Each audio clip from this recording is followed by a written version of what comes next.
Sir NIS board এটা কি? দ্বিতীয়ত স্যার এনআইএস এর অ্যাডমিশন কোন কোন সময়? তৃতীয়ত স্যার এনআইএস এ অ্যাডমিশন হতে গেলে কোন কোন ডকুমেন্টস আমার জন্য?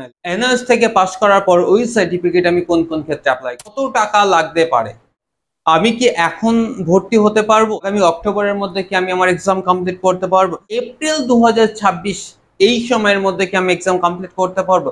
প্রতিটা বিষয় নিয়ে আজকের ভিডিওতে আলোচনায় থাকে আমাদের প্রিয় sir RG Chhotu as an NS expert, certified career counselor and also government school teacher. তো ফার্স্ট টু লাস্ট ভিডিওটা দেখা এবং চ্যানেলে যারা ফার্স্ট টাইম এসেছে অবশ্যই তাদের রিকোয়েস্ট করব প্লিজ চ্যানেলটা সাবস্ক্রাইব করুন। আমাদের স্টুডেন্টের মধ্যে কোশ্চেন হচ্ছে যে স্যার এনআইএস এর অ্যাডমিশন প্রক্রিয়া থেকে শুরু করে শেষ স্টেপ আমাদের অতিক্রম করতে হয় এবং কোন কোন এক্সাম আমাদের ফেস করতে হয় এবং কোন কোন পদ্ধতিতে আমরা অ্যাডমিশন নিতে পারবো।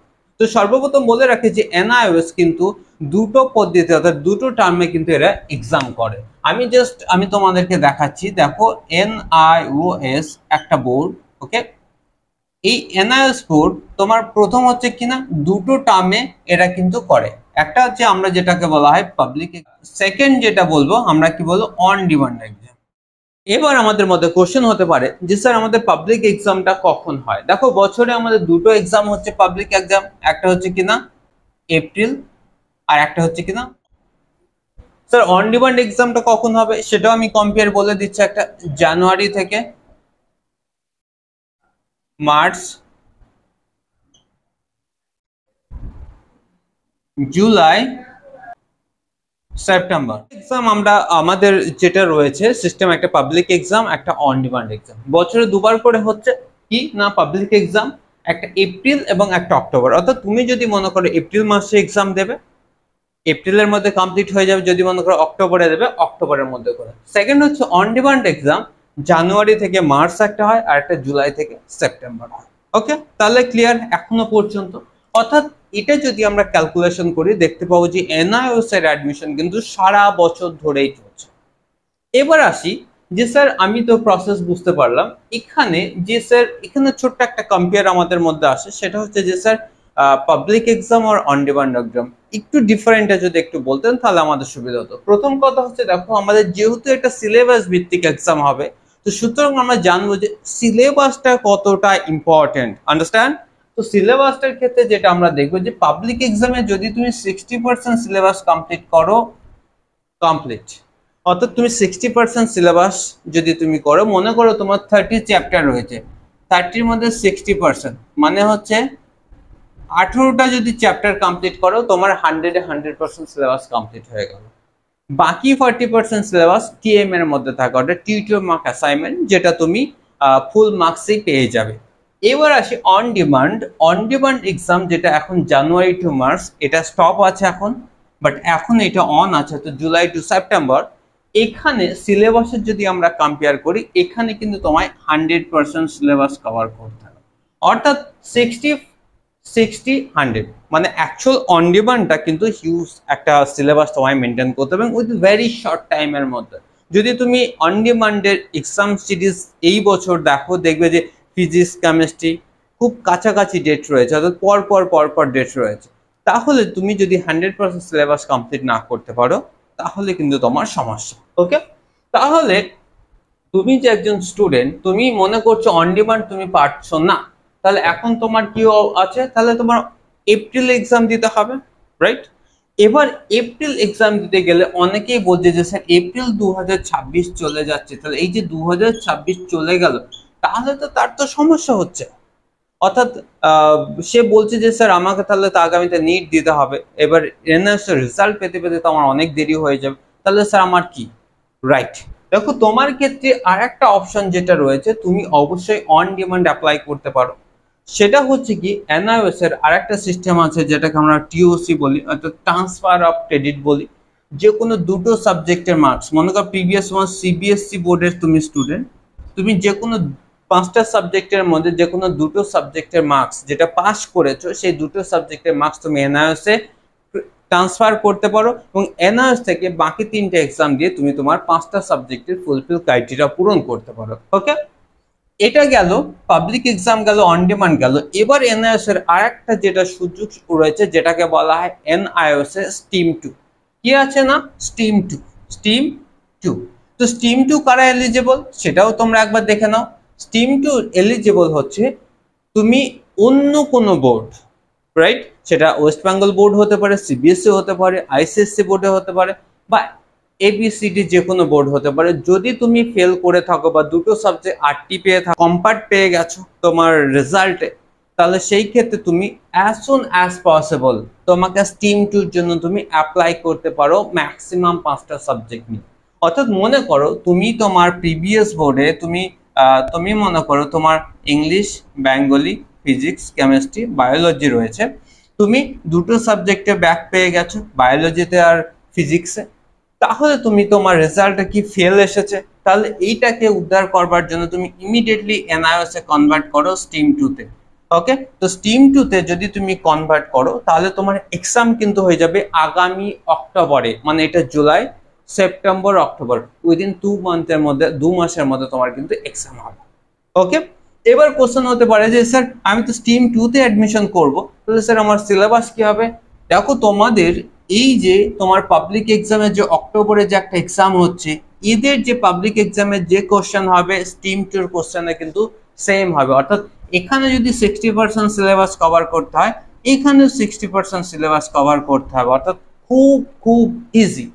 বাকি যেটা হবে তোমাদের কি না, প্র্যাকটিক্যাল। তবে এখানে একটা নেগেটিভ পয়েন্ট, সেটা হচ্ছে তোমার টিএমএ থাকে না, অর্থাৎ টিটিওর মার্ক অ্যাসাইনমেন্ট, যেটা পাবলিক এক্সামে টিএমএ থাকে, বাট স্টিম 2 তে কি থাকে না, টিএমএ থাকে না। ওকে, এটাই হচ্ছে তোমাদের একটা সমস্যা, বাট খুব বড় সমস্যা নয়, খুব ইজি কোশ্চেন হয়, তোমরা ভালো নাম্বার নিয়ে ক্র্যাক করবে। কারণ আমি নিজেও একবার এক্সাম দিয়ে দেখেছি, খুব বেশি কোশ্চেন কঠিন হয় না, যথেষ্ট সহজ হবে।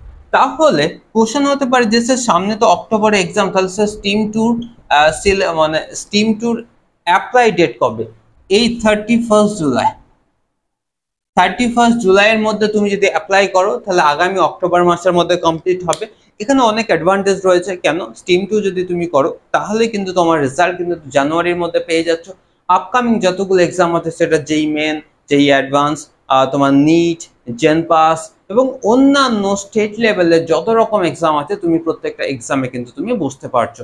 কারণ হচ্ছে এপ্রিলে একটু লেট হয়ে যায়, বাট অক্টোবর এক্সাম দিলে তুমি কিন্তু পুরোপুরি হার্ড কপি পেয়ে যাচ্ছ। তাহলে স্টিম 2 তোমার জন্য ভীষণ একটা কার্যকারী একটা সময়। তুমি যারা চাচ্ছ না যে এপ্রিল 2026-এর জন্য তোমরা না বুঝবে, তারা ইমিডিয়েটলি, যারা ফেল করেছো তোমরা, স্টিম 2 অর্থাৎ অক্টোবর ওসিটি 2025-এর জন্য তোমরা বসে যাও।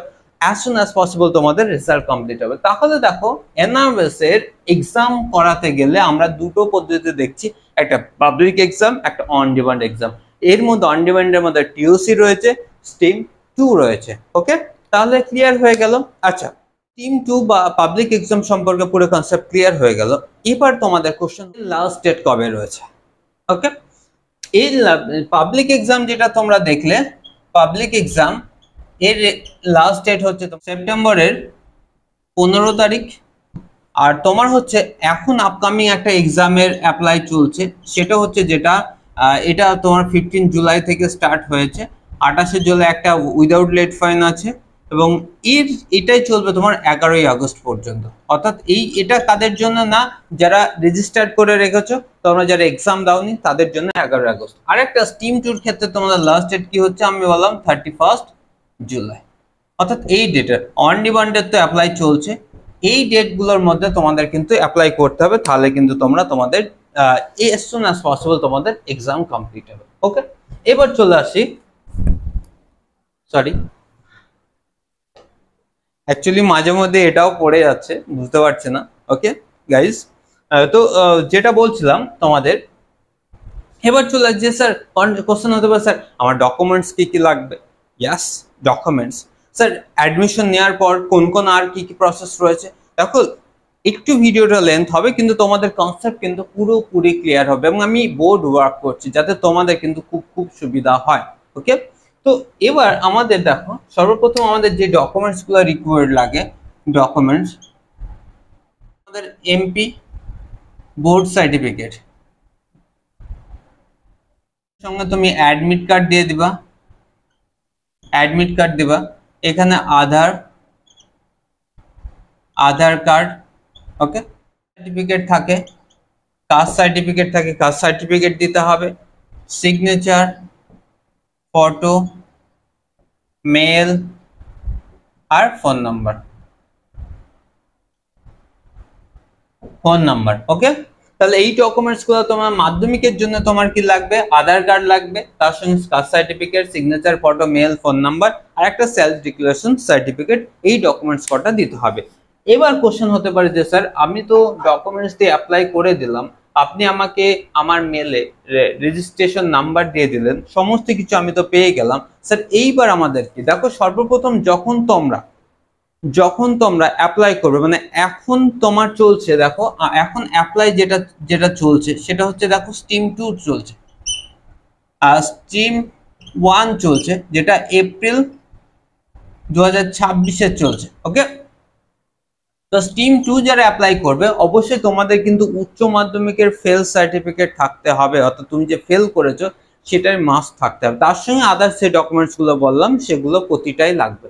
ওকে, এই স্ট্রিম 1 এর ক্লিয়ার।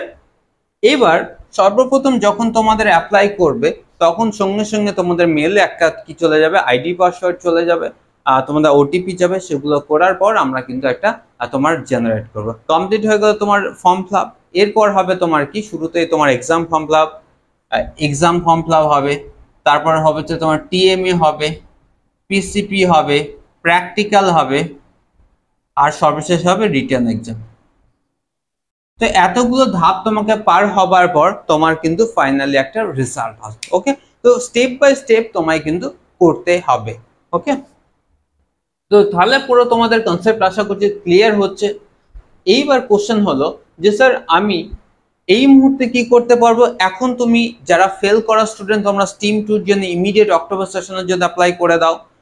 খুব যারা অন ডিমান্ড এখন এই মুহূর্তে আমার মনে হয় না করাই ভালো, যেহেতু সেশন আর ফিরে পাবে না, তোমরা স্ট্রিম 2 এর জন্য অ্যাপ্লাই করে দাও। যারা মনে করবে যে আমরা ফার্স্ট টাইম অ্যাপ্লাই করে, বিশেষ করে যারা আর্টসের স্টুডেন্ট বা যারা সায়েন্সের স্টুডেন্ট, নাম্বার কম আছে, আর্টসের স্টুডেন্ট তোমাদের সায়েন্স ছিল, সায়েন্স করবে, তোমরা কিন্তু এপ্রিল 2026 জন্য অ্যাপ্লাই করে নাও, যেটাকে পাবলিক এক্সাম বলবো। ওকে, তাহলে এইবার কোশ্চেন হলো স্টুডেন্টের মধ্যে স্যার আমি তো উচ্চ মাধ্যমিক এখান থেকে পাশ করে গেলাম স্যার, আমি ভালো একটা মার্কস পেলাম ফিজিক্সে, কেমিস্ট্রিতে, বায়োলজিতে বা অন্যান্য সাবজেক্টগুলোতে, স্যার হোয়াট ইজ নেক্সট, আমি এবার কি করতে পারি sir? Is it eligible for JEE Main, is it eligible for NEET, JENPAS, etcetera etcetera?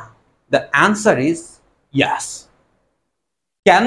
কারণ এনআইওএস হচ্ছে এমন একটা বোর্ড যেটা আমাদের অল ওভার ইন্ডিয়া, অর্থাৎ আউট অফ ইন্ডিয়াতেও এর কাজ চলে, অর্থাৎ এস সার্টিফিকেট ভ্যালু কিন্তু প্রতিটা জায়গায় আছে। তাই এটা ভয় পাওয়ার দরকার নেই যে sir what is next. Actually যদি তোমার ইন্টেনশন থাকে আমি বেটার জায়গায় যাব, সেটা জেইই মেন হতে পারে, নিট হতে পারে, সিইউইটি হতে পারে বা অন্যান্য ডাব্লিউবিজেই হতে পারে, বা আমাদের ওয়েস্ট বেঙ্গল যে সমস্ত এন্ট্রান্স এক্সামগুলো আছে সেগুলো ক্র্যাক করবার ইচ্ছা করা থাকে, অ্যাকচুয়ালি তোমার মানসিকতা যদি থাকে, তোমার এই সার্টিফিকেটের ইউজ করে তুমি সমস্ত জায়গাতেই এলিজিবল। ওকে, কোনো সমস্যা নাই, তুমি এই সার্টিফিকেট দিয়ে প্রতিটা জায়গায় তুমি অ্যাপ্লাই করতে পারো। সুতরাং যদি তোমার ইন্টেনশন থাকে যে আমি I will make a good person for future বা অনেক বড় জায়গায় পৌঁছাবো, ডেফিনেটলি তুমি এই সার্টিফিকেট জুড়ে তুমি সমস্ত ক্ষেত্রেই কিন্তু এলিজিবল। ওকে, তাহলে ডিয়ার স্টুডেন্ট, তোমাদের পুরো কনসেপ্ট হয়ে গেল যে এই মুহূর্তে কোন সাবজেক্ট অ্যাপ্লাই চলছে এবং এটা কোন ডকুমেন্টস লাগে, কোন পদ্ধতিতে অ্যাডমিশন হওয়া যায়, প্রতিটা বিষয় কিন্তু তোমাদের ক্লিয়ার। তো এই মুহূর্তে আমাদের এই ইনস্টিটিউটের পক্ষ থেকে প্রত্যেককে বলবো, এখন আমাদের পাবলিক এক্সাম এপ্রিল 2026 জন্য, অক্টোবর 2025 জন্য কিন্তু আমাদের অ্যাপ্লাই চলছে, এবং এইটুকু বলতে পারি ওয়েস্ট বেঙ্গলে কিন্তু আমাদের স্টুডেন্টই কিন্তু সব থেকে বেশি স্কোর করেছে এই বছর।